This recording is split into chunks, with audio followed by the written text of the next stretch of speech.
I'd like to welcome everyone to the Diamond Head Property Owners Forum for 2024. My name is Ronnie LaFontaine, and I will be your moderator for tonight's forum. We will begin tonight's forum with the introduction of the officers, who are all elected in their positions because there's no opposition. First, we will have President-elect Nancy Cicillo, Vice President-elect Trey Giarrusso, Secretary-elect Meg Damians, and Treasurer-elect Bill Blackwood. And we'll begin with President-elect Cicillo. Good evening. I am Nancy Cicillo, and I have been a Diamond Head resident going on almost 15 years now. Moved here because of the wonderful amenities, the beautiful community, the kind people, and over the years have participated in the activities of the POA board as the secretary, learning more and more about how this organization works and what the responsibility of the board is. So I'd like to continue that opportunity by trying the role of president. I was a little surprised by nobody else offering to run against me, but I think we'll have a good opportunity to continue the good work of the board that's been done in the past, to continue to help the organization move forward and find solutions to our problems. My experience as a nurse and as a member of the board and as a mature person, I think will help guide the board. I look forward to working with 10 other wonderful devoted members of our community who want to help our Property Owners Association be better.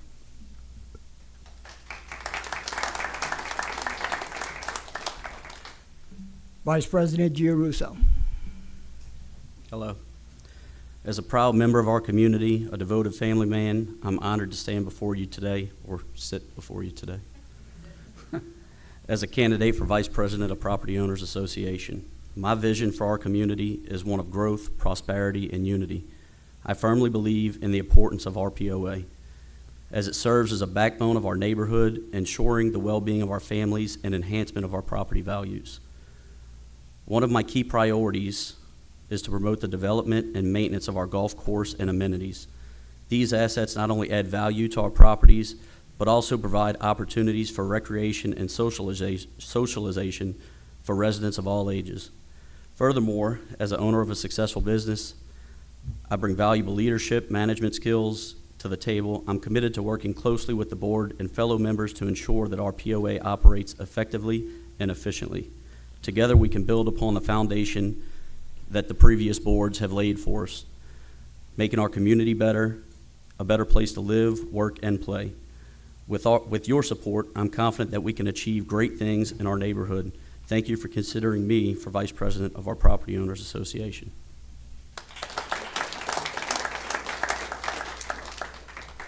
Secretary Meg Damians.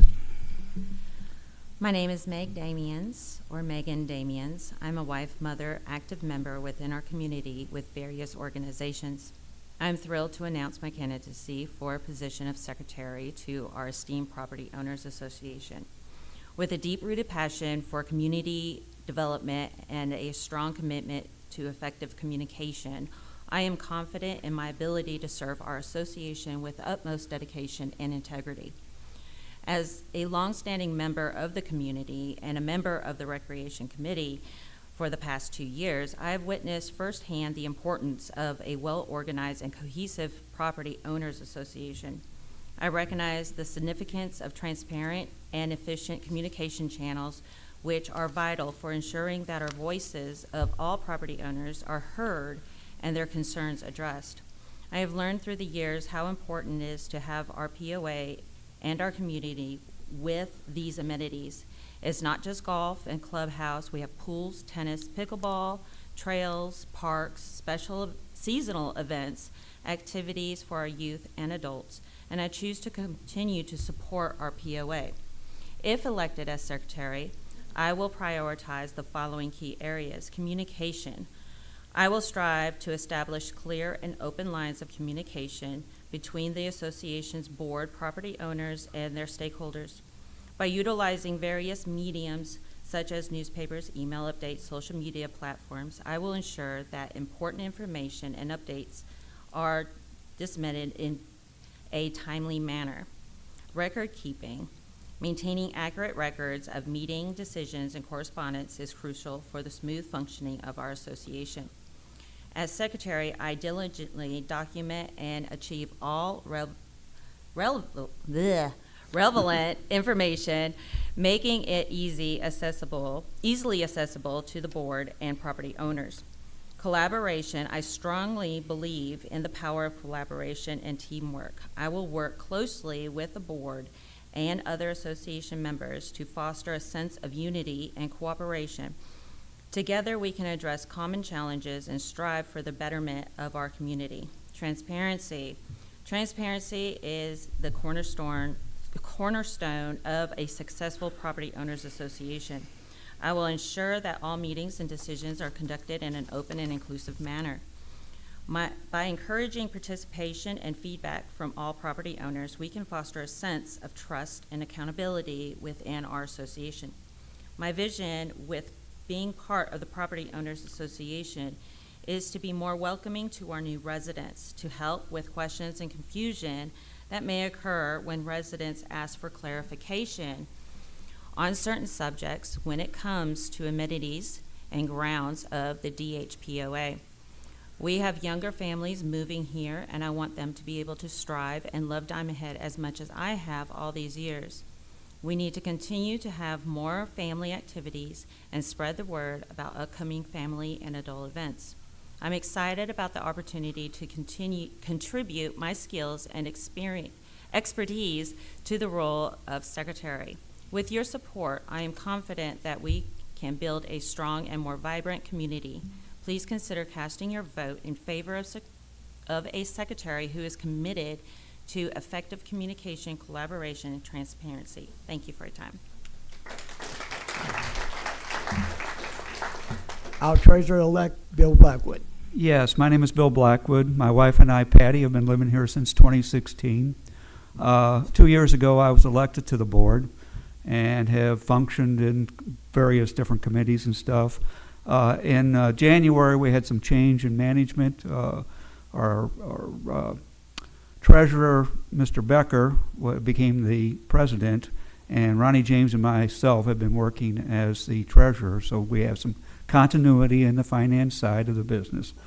I'd like to point out that, this is a opportunity for the new board to have new committees, and we have a marina, airport, administration, house, safety, legal, golf, and recreation.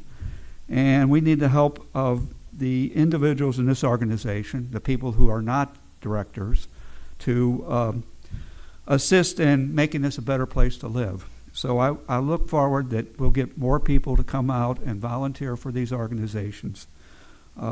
The board needs to ensure that the finances support the amenities, and the committees are instrumental in making that happen. While we enjoy constructive criticism, it is more important that we get assistance from our members rather than just criticism.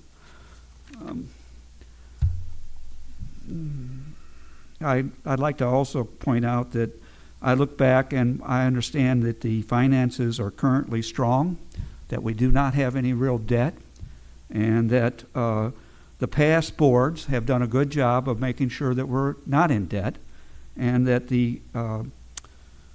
while we have less people paying dues, the dues have not been increased other than the $56 over the last 9 years. So that's all I have to say. I appreciate your not running against me. Okay. Thank you. Ladies and gentlemen, our offices for 2024 to 2026.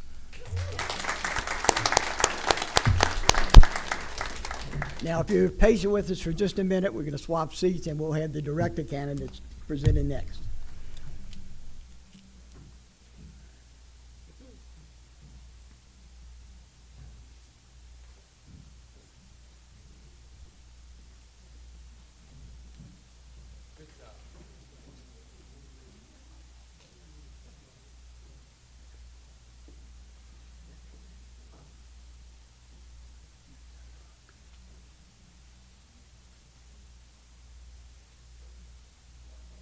When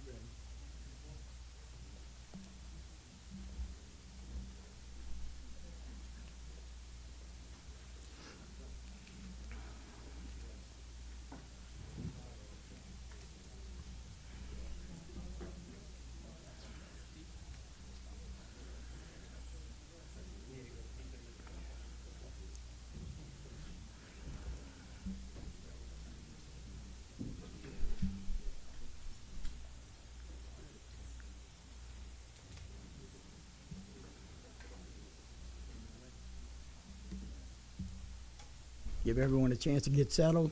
Let me introduce our director candidates for this year. Mr. Brian LeBourgeois, Mr. Ernie Lee, Mr. Bob Pino, Mr. Stuart Strohmeyer, and Mr. Michael Tubbs. Each candidate will have 5 minutes to do a little presentation on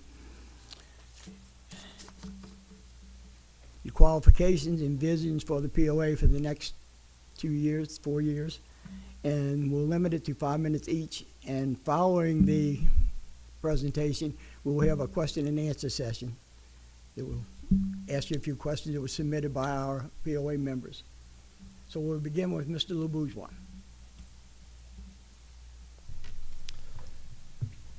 Good evening. I'm Brian LeBourgeois. I'm a candidate for the POA directorship. I'm relatively new to Diamond Head, but I'm not new to the area. My grandfather, father, and brother are buried in Trinity Episcopal Church in Pass Christian. I have a long history with this region.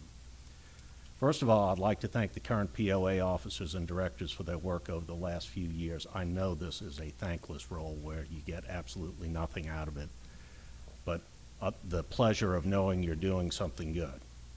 I know this because I've served on a lot of public boards, and that was generally my compensation for serving on the boards. Grief, aggravation, but good job. As for my credentials, I hold CPA credentials. I'm also certified in financial forensics. I'm a fellow of the American College of Forensic Examiners. I am a forensic accountant by training. That said, I do a lot of private consulting and management work for a group of investors to assist with their business activity. I'm used to going into a problem situation, quickly understanding what the issues are, and bringing solutions to the table. At one time, I was CFO of a UK-based public company. I understand what it means to serve on a private and public company board. For the last 20 years, in addition to consulting work, I am and was an investor, a day-to-day asset manager for a 500,000 square foot, 23-story office building in New Orleans. It has a restaurant, health club, complex cooling systems, 2,000 people in the building on a daily basis. I worked with tenants, building management staff, negotiated leases, insurance issues, dealt with everything. Cost control was my forte. Cost control and asset management are my forte. Another investment in which I was involved was the construction and development of a fishing resort and condominiums complete with marina in the Bahamas. In addition to the restaurant, bar, nightclub, they also had a 5,000-foot private runway. I set up and ran the HOA. I negotiated favorable tax returns with the Bahamian government. We created fishing tournaments to attract customers and publicity for the tournament. I know how to deal with retail customers. I know how to deal with HOAs. I know how to deal with tourism officials. Another business that still takes up my time, a lot of time, just came from a meeting with them, is a plant that produces activated carbon from coal in Wyoming, Gillette, Wyoming. It was a startup facility. I was asked to lead that as the asset manager. I acquired the brownfield site, did all of the environmental work that was necessary to get it done, got the plant up and running, hired staff, ran it on a day-to-day basis until the plant could get up and running. I've even acted as CFO on 2 separate occasions when the on-site managers were not exactly up to snuff. So cost control and adding values is in my skill set. I've served on government boards. I've been on one government board for 12 years through 3 different administrations. The longevity of service is a reflection of the value that I bring to that board and their issues. I know how to work with government agencies and how government boards should be run. In my spare time, I do a lot of... Thank you, Mr. LeBourgeois. We appreciate it. Your time is up. Mr. Ernie Lee. Hi, I'm Ernie Lee, running for the board of the directors. I'm currently serving as one of the directors as an appointee when they had the shake-up at the first of the year when they had some retirements. Since then, I've been on a couple of different committees. I've been in Diamond Head this time around almost a year and a half. Prior to that, we spent 15 years here back in the late 90s and early 2000s. I've worked with several different oil companies, but mainly with a company called Baker Hughes. But we did a a lot of the management, and I was responsible for several different regions, profit loss, went through all the planning as far as the budgeting and revenue responsibilities. So, I mean, we've had a lot of experience with that. Those that know me know that I enjoy a lot of the amenities here. We do a lot of the fishing and golfing and everything. Both of my sons were raised here. So we've looked around the country, and we came back to the place that we felt was the best place to retire whenever I got a chance to retire. So I'd appreciate your support, and thank you for your time.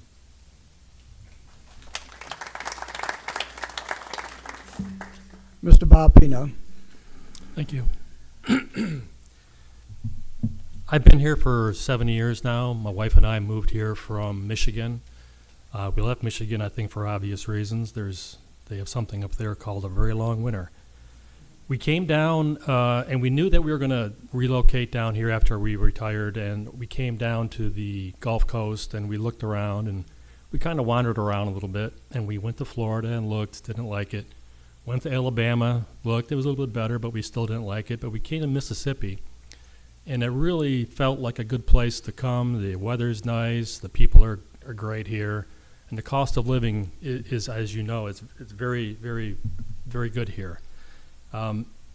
So we knew it was going to be Mississippi, but we picked Diamond Head. Why Diamond Head? Well, Diamond Head has a lot of things that other communities just don't have. We've got 2 golf courses, pools everywhere. We've got tennis, we have pickleball, we have marina, airport, walking trails. We've got a lot here going on for us. And we chose this place because of those things. When we first came here, I was a pool attendant for a little bit. Then I was a golf marshal. And then I started volunteering. I got appointed to the Futures Committee under, I think, the presidency of Ernie Knobloch, and got a real taste of what's going on here with the management of the POA. This past January, along with Ernie Lee, I was appointed as a director when a vacancy popped up.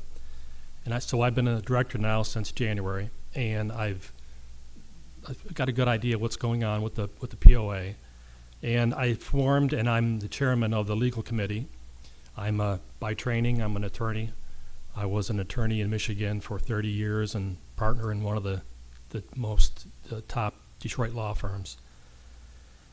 So I want Diamond Head to succeed. That's my goal.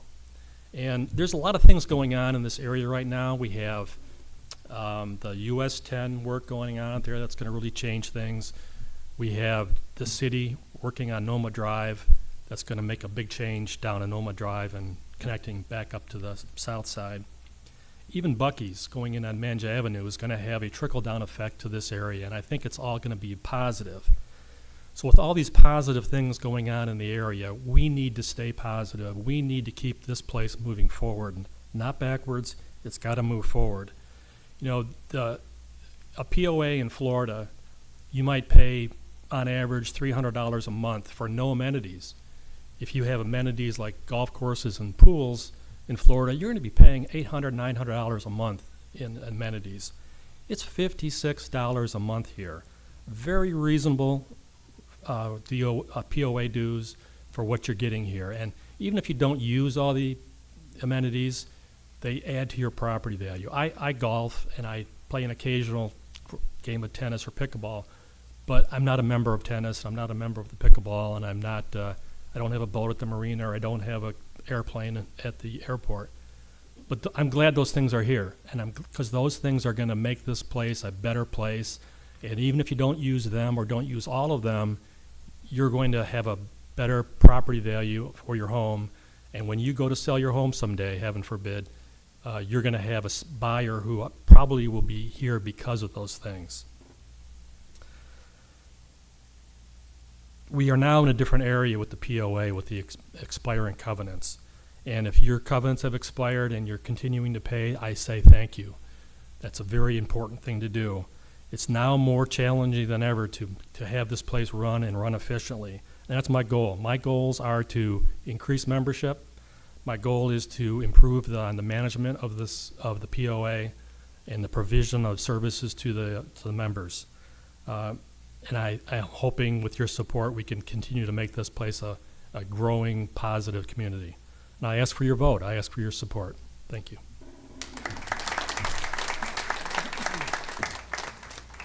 Mr. Strohmeyer. Good evening. My name is Stuart Strohmeyer, and my wife and I bought property down here back in October of 21. So relatively new, as are some of my opponents.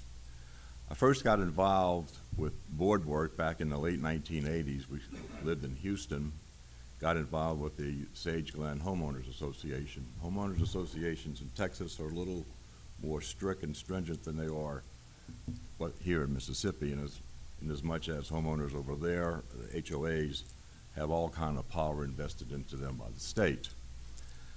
I got involved while on that board with the Architectural Review Committee. That was an argumentative job. It says so by its name. From there, at the same time, got involved with the Tri-County YMCA in Houston. We had about 7,000 or 8,000 members, a 5-member board to oversee all of that. Moving on, got involved with the school board as the kids went through the Clear Creek Independent School District in Houston, which is home where we were, which is the home to NASA. They were our largest landowner, albeit they never paid any taxes. We had a operating budget my last year there, which I was president for the last 2 years of my term. We had a $380 million operating budget, 39,000 plus kids, over 41 campuses. We were the first district, which I take a lot of pride in as I was president back then, of becoming the first single largest district, which Texas defines as 25,000 students and up. Excuse me. We were exemplary across the board, high school, junior high, and elementary. From there, I got involved with a volunteer fire department in the Texas Hill Country because I'd moved from Houston to Blanco, which is somewhere out near San Antonio, and got involved with their fire department and EMT, and did that for several years, trying to upgrade. Primarily, it was all about equipment and training. Moving on, my wife and I moved to Wisconsin back in 2010, 2011, and yes, it is cold way up in that area of the country. I'm from Metairie, Louisiana, so that was a shock to me, but that's where she was from. So we did that for 10 or 11 years, and I got involved there with the country club we belonged to, which is in Kohler, which is some wonderful golf up there. Unfortunately, you can only play it 5 months out of the year. Got on the board there, was responsible for capital planning and membership, and at the same time got involved with the yacht club. We do not own a yacht. It was more of a social thing and what to do in the winter while everything else was frozen over, so it was a place to go hang out. And while there, I became the treasurer. Diamond Head has been special to me in as much as grew up in Metairie. My parents retired from Metairie and built in the Kill. This was in 77, 78. And when we'd come to visit from Houston, Dad would always come over and play golf. Diamond Head was nothing like it is now, and he also used the marina to launch his boat. My primary goal in looking at this is to foster the continuation of our amenities. They are some of the best I've seen, some of the best in all of the areas we've lived around Texas, Wisconsin, and now Mississippi, and then growing up in New Orleans. We get a hell of a lot for what little we pay, and this has to continue. I know there's some out there, the covenants have expired, for whatever reason they don't want to pay. I don't understand it. You don't want it, move. You know, we're not here to argue with you. So that's my goal. I think I have the experience and would like for you to please consider me come election time.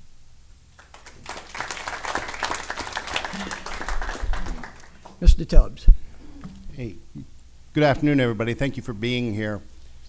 I first stepped foot in Diamond Head in October of 2005. It was a very interesting time to lay eyes on Diamond Head the first time, 1 month after Hurricane Katrina had hit. I was there because NASA was offering my wife and I jobs down here to open a new consolidated business center, and they wanted us to know what we were getting into before we committed to accepting those positions. By the time we left, after a week of driving around the Gulf Coast, not only were we not scared, not only did we not run away, we were more enthusiastic than ever to be here because of the people we met, because of the character of the people, and the sense of culture and community and belonging that was most evident here in Diamond Head. And to me, if you ask what is the value proposition of Diamond Head, well, I think you can point to all of the amenities, right? And I think everybody's kind of the same mindset about that value. But to me, it's the community that springs up around those. So for an example, I don't golf, but I sure have a golf cart. I spend a lot of time at the country club, and I've been welcomed into that community. And that's what makes Diamond Head different than other places that may have similar amenities. That, and as everybody's mentioned, the price tag is ridiculous compared to other locations.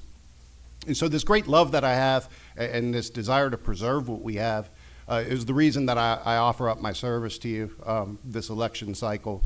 I hope that I have skills that translate well into being on the board of directors. I'm currently the acting director of center operations at Stennis Space Center. It's a role that I've held for a number of years in multiple NASA centers. We did leave Diamond Head after 10 years for a 4-year stint to Silicon Valley in the San Francisco Bay Area. If you think you appreciate Diamond Head, trust me, 4 years in Silicon Valley will make you appreciate it even more. We never sold our home. We knew we were coming back. I'm happy to say that our parents have followed us in retirement, and my wife's dad lives in that first house that we bought, and we have a second house, and my mother lives down the street. So we're really invested in the perseverance and the community and the continuation of what we love about Diamond Head. So in my day job, I'm essentially the senior leader responsible for all of the city functions of Stennis Space Center and all of what would be the POA functions. So all of the facilities and real property, and this is everything from very complicated aerospace test facilities to office buildings. We joke we're roads and commodes and guns and hoses, right? We have a fire department that's under my management. We have a federal law enforcement and security that we oversee. All of the logistics operations. We even have marine operations. We have aviation management at Stennis. It really is its own unique world out there. And so in that capacity, there's about 600 employees under my leadership. We have a construction budget annually of around $136 million and an operations budget of about $70 million. And so in that role, I've learned to talk to a diverse array of stakeholders. We have over 50 tenants. I don't know if a lot of people understand that at Stennis. It's not just NASA. There's all kinds of federal entities, strong Navy presence, state entities, growing commercial populace. And so it's my job, I like to say, to bring order to chaos sometimes, hear differing opinions, find resolution to conflict, set strategic direction, and set us on a sustainable path forward. And that's a lot. I mean, if you want to preserve what you have, that doesn't mean that you don't change. Sometimes change is inevitable. It's about changing in the way that you get to keep what you most value about the place that you love. And so I can tell just from listening to the four folks talk, I think we have like mind, and it's exciting for me to hear just all of the candidates talk, because I think we're going in the right direction, and I'd love to be a part of that solution and bring to the table anything that I can offer. So thanks for listening. Thanks for being here.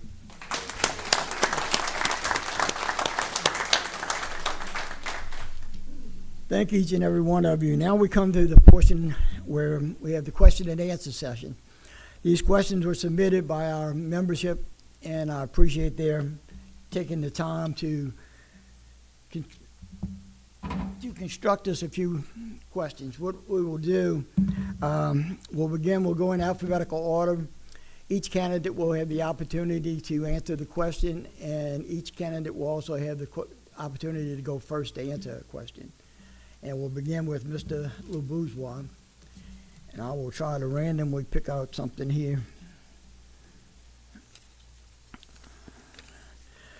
The first question, what specific plans can you offer to help make the POA more attractive and appealing to members to continue the support of the amenities and progress in our community?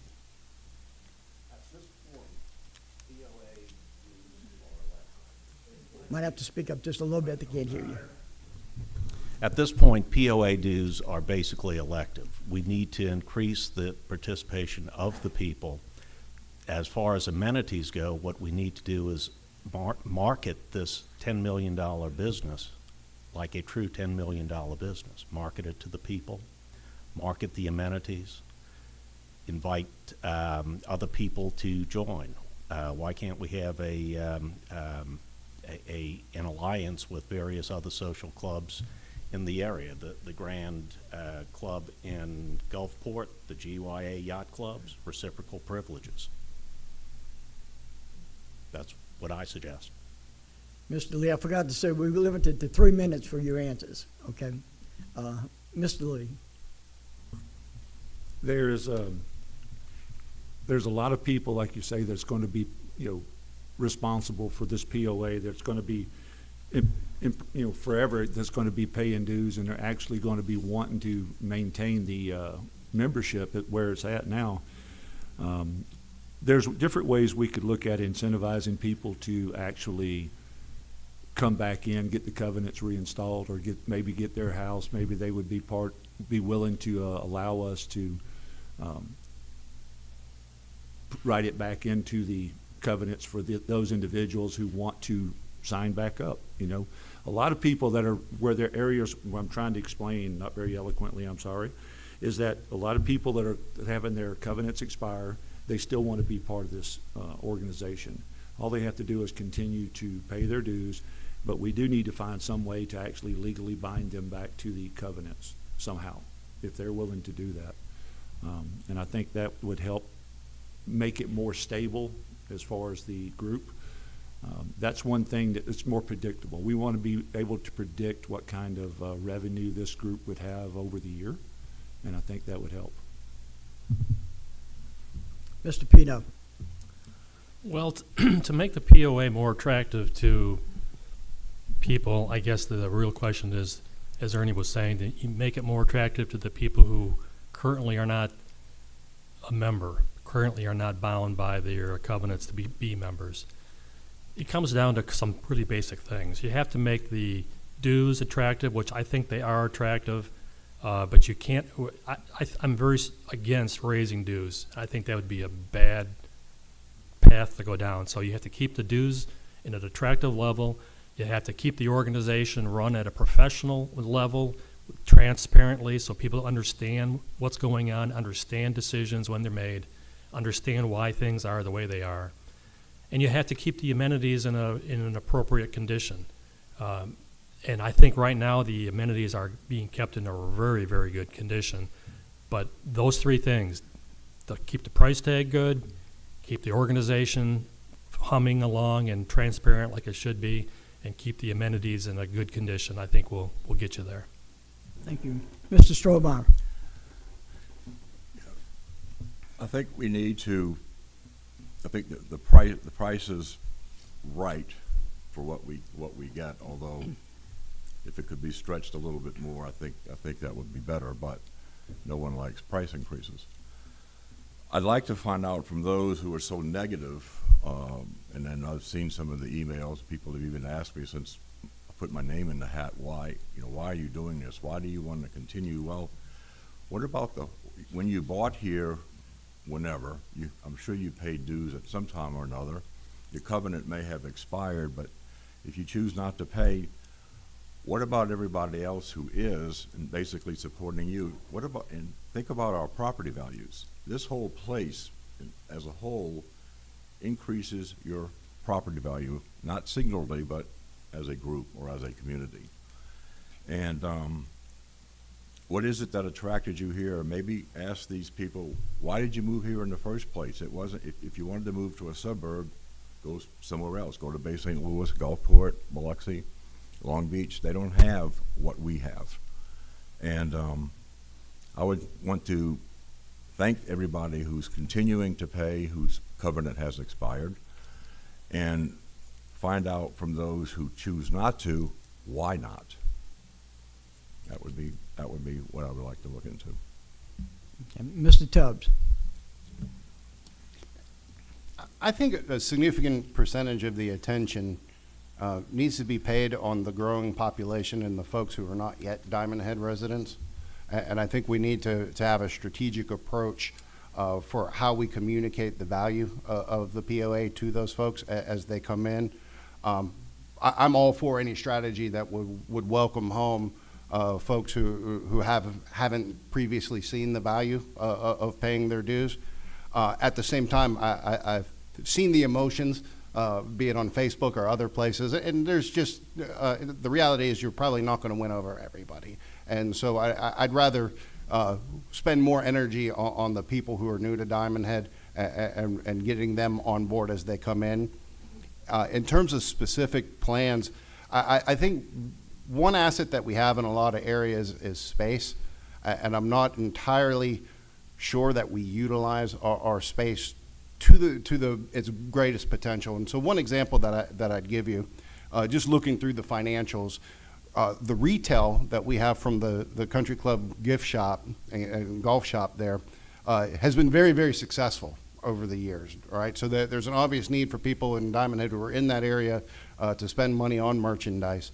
I've often wondered if there's not a possibility for us to do some smaller scale convenience store so that folks, if they're going out for some products to the front at Diamond Head, which we all do, and with traffic it gets longer, maybe you just pull into the Country Club area and we've got some amenity like that that's available for you, more convenient, and then instead of Circle K taking all of our money for fountain sodas, maybe we can. I also think, while I don't have kids, I'm not sure that we've fully tapped the market on amenities for children. The dynamics in Diamond Head have changed since I moved here in 2006, and it's more and more a bedroom family community. And I think that there's a lot of potential for children's activities. I know we've got the pools, and that's great, but I don't know that there is an extensive reach out to that market. And I think that that's a potential area that we could tap into some new folks who would be interested in paying their $56 a month if there were something for their children. So those are just some thoughts, and it was a good question. Thanks. Okay.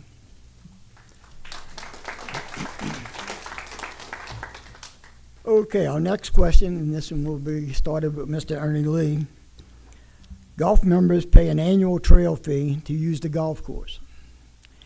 As a result of unauthorized use and recent vandalism, would you support a security enforcement procedure on our golf courses?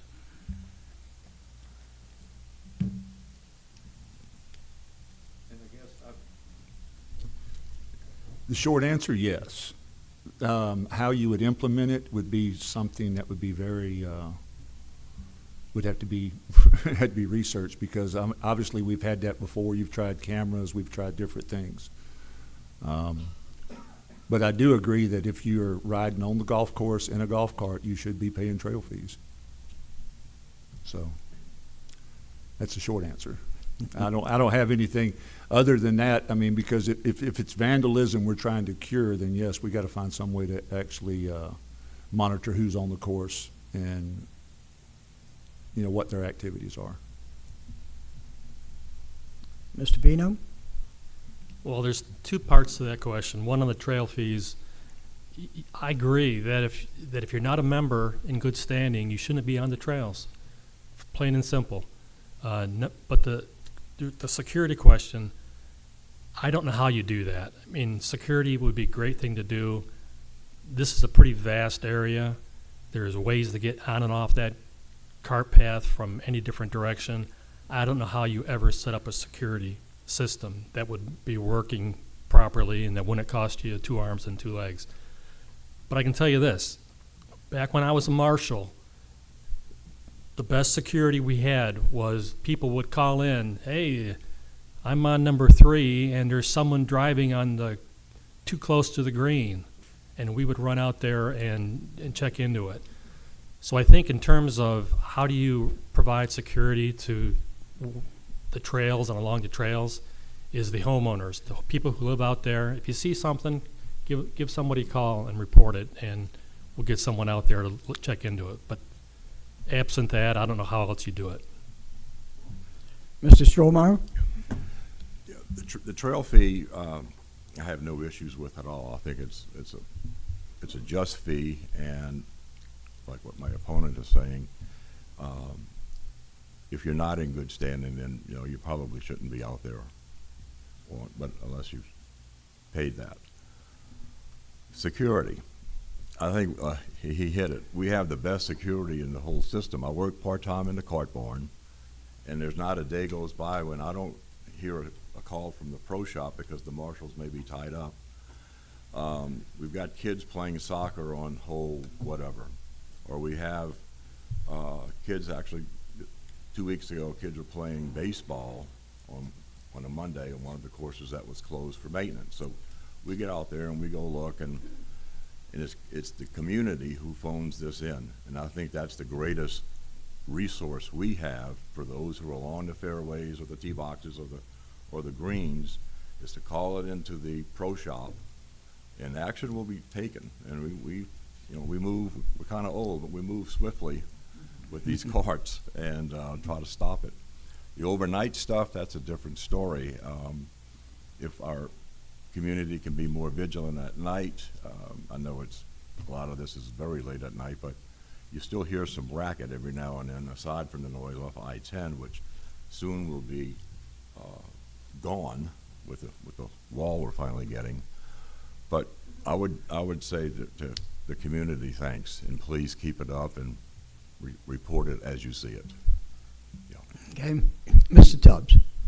Yeah, I mean, I agree with what everybody said. The trail fees make sense, and I mean, I know firsthand security will eat your lunch, right? There's a million different solutions that you can employ, but there's a cost that comes along with it. So I think you got to measure, how bad is the problem versus the cost of solutions. But there is a simple deterrent that maybe we should look into, which is just increased signage that talks about what is prohibited, and increased signage that threatens consequences to that.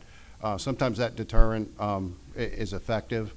The overnight activities, maybe we've done cameras in the past. I don't know when you all did that last. Technology's come a long way, and there's much cheaper solutions today that may be more effective. But even those without good resolution at night, you may be limited in your ability to identify the folks. So I agree in spirit, but I think there's a price tag that we need to be willing to accept if we're going to do something big and bold. And I'm not sure that I'm willing to invest a whole lot of dollars that could be going to improvement of amenities to locking down the golf course. I think the community itself is the best alternative to that. Mr. LeBourgeois? I agree. It's a two-part question. The trail fees, that's fairly easy. If you're using it, you need to pay for it. It's that simple. Security is always an interesting question. On my property that I have trespasses frequently, had frequently. The way you deal with trespassers is really very simple. You identify them, you give them a warning. If they don't adhere to the warning, you trespass them, and you call the sheriff, and you get them arrested. Technology today, right now on my phone, I have a $50 camera at my farm. I can see right now in real time. It's not great, the resolution isn't great, but technology has advanced tremendously. I would suggest, again, a multiple layered approach to security. Of course, it always boils down to, are you spending more to keep the item secure than the item is worth? So I would suggest just looking at additional security. I really like the idea of getting the individual homeowners because it affects them also. But security is really very simple, multi-tiered approach. Can be done cost effectively. Thank you. Okay.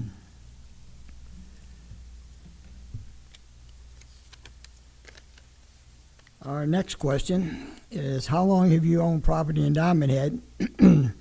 And what community organizations or committees have you been an active participant? And we'll begin with Mr. Pino. We bought our home here in Diamond Head almost exactly 7 years ago. And since then, I think I've already said this, but I'll repeat it. When we first came to Diamond Head, I was a pool attendant, so we worked at the pools, met a lot of people, saw how those things operated. I then went and became a golf marshal, met a ton of people that way. If anybody wants to meet, you want to meet everybody here, become a golf marshal. You'll meet everybody real quick. And then I served on the Futures Committee. I was asked to do that by Ernie Knobloch, so I served on that for a couple of years. And then this past year, of course, when I was appointed as director, and I started and am on the chairman of the legal committee of the director right now. In terms of other community organizations, I've just focused myself on Diamond Head only. Mr. Strohmeyer. As I mentioned earlier, we bought down here in October of 21. My wife hadn't quite retired yet back in Wisconsin, so when she retired in 22, we moved down here in November of 22, so we've lived here since. Committees, I'm not on any presently. I had retired and wanted to take a break, and so once things, we got our feet on the ground here, I got active and by way of getting a job down at the Cart Barn, which I dearly love with my many fellow retirees. And as he had mentioned, we meet a lot of people day in and day out, listen to their problems. It's kind of like being a bartender when you hear everybody, but this has to do with their carts or how their game went that day. I'll have to stand on my record in as much as my involvement over the 40 plus years of, I call it community service, but giving back to the areas that we've lived in. So this would be my first step here would be getting on the board. Okay. We may have to check on the Cart Barn. You guys might be having too much fun down there. Well, the summer's kind of here, and it's getting hot out here. Mr. Tubbs. Yeah, so my wife and I, for many years, kept a boat at the marina, and so we're part of that community. Spent a lot of time at the country club, of course, and have taken advantage of dance lessons. I've done that for her, and I badly needed them. Outside of that other community, I've been involved in numerous employee resource groups at NASA. At one point was the vice president of the softball league that we used to have out there. That's pretty much the extent, I think, to the question. Thanks. Mr. LeBourgeois. We moved to Diamond Head in March of 2023. So this is my first foray into community work with the Diamond Head POA. However, in my spare time, and bear in mind, I'm fully employed and I have clients who like to call me 24 hours a day, although I try and have them not do it. But in my spare time, what I do is I operate a 501c3 for charitable purposes. I'm a member of the Knights of Columbus. I'm also a life member of the NRA. When I do have some time, I also have a farm in South Louisiana that I do have to go down to attend some activities, and I have another acreage up in North Hancock County. So my first foray here, I always have been involved in community service, and this is my first foray into community service in Diamond Head. Okay. Mr. Lee. We originally moved here in 1998 and spent 15 years before we moved back to Houston to Houston for work purposes. During that initial time, I was part of the Golf and Greens Committee here and active in the golf community as well. We had a boat that we kept down at the marina at that time, so we was, like you say, a member of that community at that time. Since we've came back a little over a year ago now, I was appointed a director, and then I've helped serve on the administrative committee as well as, I'm drawing a blank. Another one of the committees I'm on the Southside Committee. I just said it. and the Airport and the Marina Committee. And hopefully, we'll continue to do that, and we'll see what the next round of committees, how they work out, and how we get assigned. Okay. Our next question, and this one will go to Mr. Strohmeyer. POA operates and maintains an estimated $20 to $30 million worth of amenities. Do you believe that these amenities have a positive, negative, or no effect on property values in Diamond Head? Without any question, they have a positive effect on our property values. The more we can spend to maintain or even upgrade our amenities, the higher our own personal results will be when you go to sell your home or the property you're holding. I'm quite very pleased with what we have. Again, what we pay for, and the amenities that's what brought us here.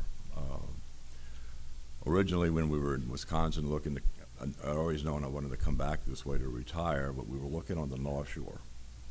And so we took a long weekend and flew down, stayed in New Orleans, but looked in Covington, we looked in Tchefuncte, Mandeville. While they were nice, a little thing called I-12, we didn't like it. It was bad wrecks, traffic, and something where we were in Wisconsin kind of gotten away from. So one night in the hotel during that trip, my wife took out the map and she's going east on I-12. We hook up with 10 and she says, "What about Slidell?" I said, "No way. Keep going." So she said, "Diamond Head." And all the bells and whistles went off from my days of the past with my folks who were in the Kill and when we would come to play. I have friends that I went through grammar school and high school with, and then some college buddies who were out here. And speaking with them, it's our amenities. That's why they're here. And yes, it has everything to do with our property values. Mr. Tubbs. Yeah, I concur. Without a doubt, they've driven a positive value for everybody within the community. But I'd also like to point out that the idea of letting them go away, and what would that do? From a perspective of, think about a golf course that is no longer a golf course, and what that would do in terms of value really across the board. You could actually read articles how this kind of happened during the, I guess you might call it the golf crash, where a number of communities kind of had to go that route. And what you see is evidence that's well documented that would not be a good thing for anybody who owns property within Diamond Head. And so, yeah, I think it's an easy question to answer. But beyond home value, again, it is the sense of community that those things help inspire and help build. That is the value proposition for Diamond Head. And as the Gulf Coast is getting ready to boom, we're on the precipice of it. Between the combination of people who can work remotely and can leave big cities for coastal areas, between the work that's specifically coming to the area, you're going to see an influx of people. And if we give up what we have that makes us unique and makes us different, then we're giving away dollars to communities that you're going to see pop up in locations around us. And I don't want to see us go backwards when we're really sitting on what is actually a gold mine for all of us who are homeowners here. So, Mr. Lou Bourgeois. I would agree without a doubt the amenities add value. The one thing that attracted me to Diamond Head is indeed the green spaces, the golf courses, the walkway. The amenities are great. There's no doubt that they add value. The real question is, how do we pay to maintain these? Because yes, they're $20 and $30 million worth of assets, but it's going to take you at least anywhere from 5 to 10% per year to maintain them. So that's what we have to do, is sit down and figure out a cost-effective way to add value so that people see the value. The reason people don't like paying for things is because they don't see the value. If you want an image of Diamond Head without a golf course, Just picture a subdivision on all of the golf courses, because that's what happens to golf courses when they go bankrupt.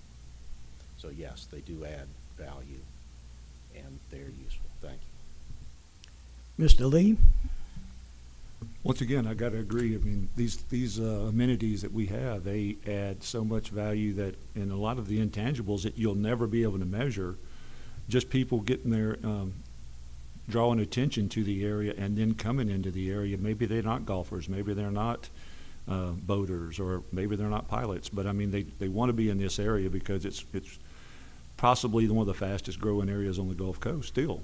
I mean, if we had more room, if there was more room for houses, I mean, I'm sure they'd be putting more up just because of the amenities that we have. So once again, we just need to find a way to manage the expense to the upkeep. And once we get to that point, then, I mean, everything hopefully will just run itself. But it's been a challenge, and it's going to continue to be a challenge. Mr. Pino? There is absolutely no question but that the amenities increase our property values. Jimmy Ladner, our tax assessor, has spoken about this, and he says unequivocally, these amenities add to our property values, and if they go away, so will some of the value on your property. And if you want a really concrete example of that, when we were looking, before we bought our house here in Diamond Head, we were looking around the whole coastal area, and we saw an ad for a home for sale in the St. Andrews community in Ocean Springs. And we didn't know. I didn't know what St. Andrews was, but we went down there and checked it out, and I'm told that in its day, it was the place to be. It was a thriving community, golf course, clubhouse, the whole 10 yards. And we were driving around, and I thought, boy, this is kind of run down. What's going on here? It was, dilapidated homes and overgrown green spaces, and I'm driving around and I go, that looks like a tee box, but the grass is 3 or 4 feet high. And I found out what happened with St. Andrews. It was the golf course went under, the clubhouse went under, the golf courses became overgrown. It is a mess out there, and it's a very sad situation.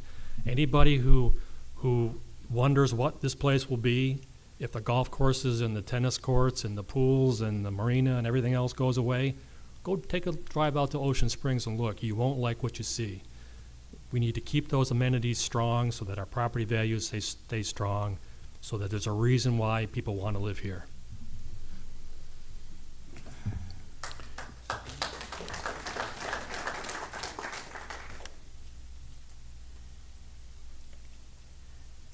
This question is basically the same question we just asked. Let me see what this one says.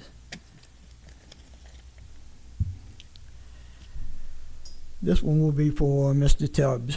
What do you think is the biggest problem facing the POA in the future? And do you have a plan or suggestion to help solve this problem? Yeah, I talked about it a little bit earlier on, but I do think we need to do more strategic planning that is transparent to the entire POA population. And when I say that, I mean, I'm talking master planning in terms of the facilities that we're going to need in the future. I'm talking about marketing plans for, what that looks like, because I think that landscape is changing. I think we need ideas of, what comes next in terms of amenities. And so, I mean, I guess I'd throw out, 10 years ago, if I asked you all what pickleball was, and we would have pickleball courses in Diamond Head, you'd look at me like I was crazy. And so we don't know what the next pickleball is, but we need to have plans and green space and the capability to grow into whatever the next new is. And so I think this board is capable of doing that. And I think, between all of the various groups that support it, I'd like to see more of a strategic approach going forward that enables us to change more rapidly, because change is obviously something that is rapidly among us right now. So, thanks. Okay. Mr. LeBourgeois? I'll be candid with you. What I see in the POA is a 50-year-old business plan, and what we need to do is modernize the business plan. We can't pick the next pickleball that's coming. But what we can do is place ourselves in a position where we can identify exactly those trends as they occur. We need to open communication to the members. We need to see what the members want. It's not necessarily what we, the board, want. It's what the members who are paying for all of this really want. We need to increase communication with them, and we need to change our business plan. We need to have an actual, honest-to-God business plan. And the world is changing. The world is changing a whole lot faster than it used to. And we need to get used to it, and we need to formulate a way to deal with it.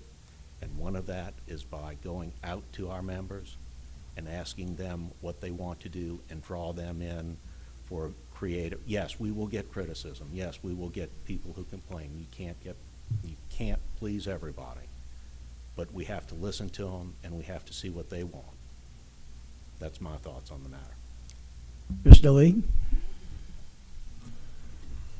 I have to agree with Mr. Bourgeois. It's some of the committees that we have now. I mean, if we would get a lot of participation, more participation from the actual POA membership, a lot of the people now, what you see, and I'm gonna be blunt, a lot of people sit back and let other people run their business. If they have thoughts about it, they need to get involved in these committees. These committees, we all bring forth good ideas. We get good recommendations that go to the board. Then the board gets that feedback. And I think there is a vehicle in place now to see what the next trend is, if you will, because people, they talk about it amongst themselves, and they'll talk about it in these committees, and then now the board gets that feedback. So, I mean, there is a vehicle in place to do that. I think we just need to be utilized by all the membership. Mr. Pino? I think the biggest problem facing the Diamond Head POA is maintaining its income stream. And maintaining income stream means keeping the dues coming in. Keeping the dues coming in means having a membership that is not shrinking but starts to grow back. Now, every piece of buildable property here is going to get built on sooner or later. That's just going to happen. People don't like seeing some of the woods and green spaces go away, but anything that's designated as buildable is going to be built upon, and it's our job to turn those new developments into members who are paying dues. And I think the board's been pretty good so far doing that. You can see the number of other developments that have come in more recently, and those people are going to be brought into the membership paying community. And there's other new developments that if you're really paying attention, you're going to see some clearing going on, and we're going to work on bringing those people in as members also. But the amenities really, I mean, there's not a lot we can do to change what we provide. We have golf courses, and those golf courses are going to stay golf courses. We have tennis courts, they're going to stay tennis courts. We have pools, they're going to stay pools. There's not a whole lot of change we can make in those areas, but we can make them more attractive to our members and the families with young kids. I mean, we have a strong youth golf program. I think we have a strong tennis youth program. Those kind of things are going to keep the membership growing, and that's the key, keep the membership growing. Mr. Strohmeyer? I would like to visit the matter of a master plan or a business plan. Do we actually have one in place? I'm not aware of one. And if there is one, then maybe tweak it or develop one from scratch. What I would love to do is go to our clubs, our organizations, of which they're both arm's length long as far as what we offer through this complex, and sit down with the officers or the members of each club, each organization, get input from them. They've been here, some of them for a very, very long time. What is it you would like to see down the road happening in Diamond Head, happening with the amenities that we have, or anything to help with your property? We have a lot of snowbirds who are starting to lose them. We noticed that now with some of the golf carts going on. And I'd like their input. What makes you come back every September, October, November, whenever you start your journey back south, other than the cold back home. But why here? What is it that still brings you here year after year? I think we have assets that we can tap by way of all of these members in these clubs and organizations. I know we have a capital plan in place. I think it's called something else. But I'd like to see what's the projections. Where are we going to be in 5 years, or where are we going to be in 10 years? And that's the kind of things I really get interested in, and seeing where we can grow and expand and make things better. Thank you. As we end tonight's candidate forum, I would like to thank all of you for being here tonight and the members who took time to submit their questions for our candidates. I would also like to thank Ms. Nancy Perkins, Ms. Andrea Jones, and Ms. Candace Boone for their organization and supporting of this forum tonight. They put a lot of effort behind the scenes in making sure it all worked. And I'd like to thank all the candidates who participated, all of us as candidates, and you guys did a great job. Our candidates for 2024. Thank you and good luck.